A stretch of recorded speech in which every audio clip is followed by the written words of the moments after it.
ವಕ್ಫ್ ಮಂಡಳಿಗೆ ಅಧ್ಯಕ್ಷರಾಗಿ ನಿಮಗೆ ನೇಮಕ ಮಾಡಿಕೊಟ್ಟಂಥ ಕರ್ನಾಟಕ ರಾಜ್ಯದ ಜನಪ್ರಿಯ ಮುಖ್ಯಮಂತ್ರಿಗಳಾದ ಸಿದ್ದರಾಮಯ್ಯ ಅವರು ಮತ್ತು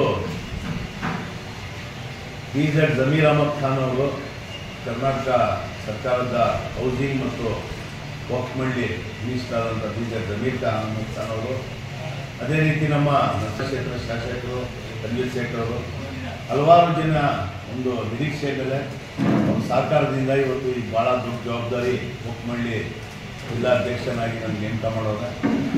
ಇವತ್ತು ಭಾಳ ನಿರೀಕ್ಷೆ ಇದೆ, ಒಳ್ಳೆಯ ಕೆಲಸ ಮಾಡ್ತಾರೆ ಇವರು. ಈ ಜವಾಬ್ದಾರಿ ಕೊಟ್ಟರೆ ಹಲವಾರು ಸಮಸ್ಯೆಗಳು ಇದೆ.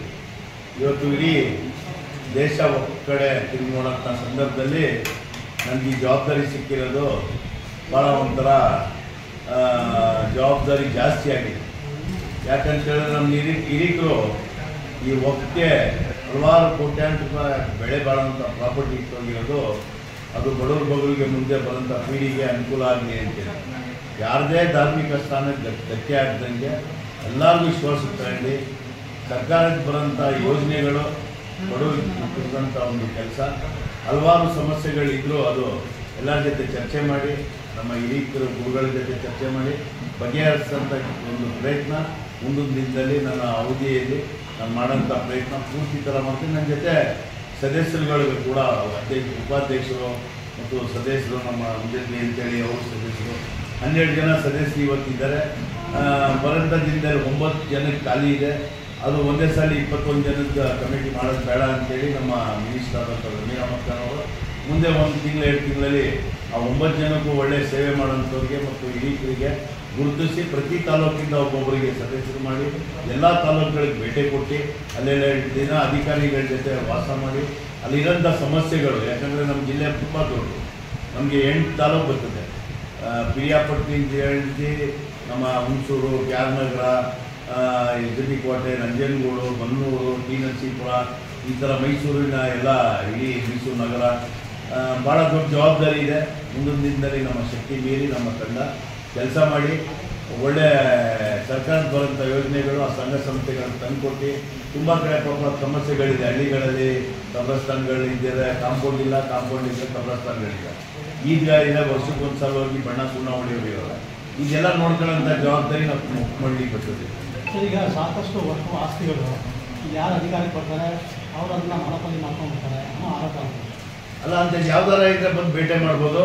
ನಮ್ಮಲ್ಲಿ ನನ್ನ ಅಧಿಕಾರ ಅವಧಿಯಲ್ಲಿ ಇಲ್ಲಿ ಇನ್ಫ್ಲೂಯೆನ್ಸು ನಡೆಯಲ್ಲ, ಬ್ರೋಕರ್ಗಳು ನಡೆಯಲ್ಲ.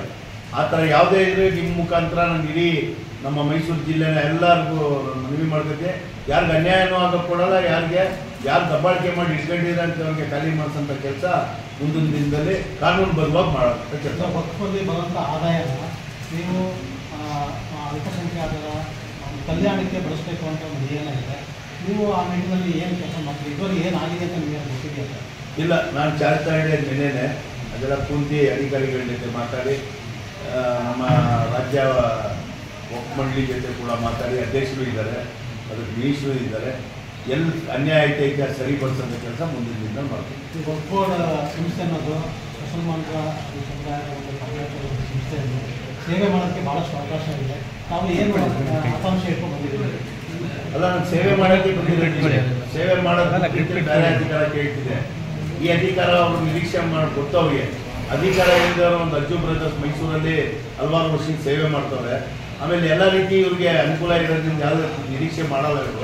ಇವ್ರು ಮನೆ ತಂದು ಖರ್ಚು ಮಾಡೋಂಥ ವ್ಯಕ್ತಿಗಳು ಅಜ್ಜು ಬ್ರದರ್ಸು ಅಂತ ಹೇಳಿದ್ರೆ ಸ್ವಂತ ಶಕ್ತಿ ಮೀರಿ ಹಣದಲ್ಲಿ ಕೆಲಸ ಮಾಡೋಂಥವ್ರು ಇಂಥವ್ರು ಕೊಡ್ಬೇಕು. ಹಲವಾರು ಜನ ನಮ್ಗಿಂತ ತುಂಬ ಪವರ್ಫುಲ್ ಜನ ಇದ್ರು ಈ ಸ್ಥಾನಕ್ಕೆ.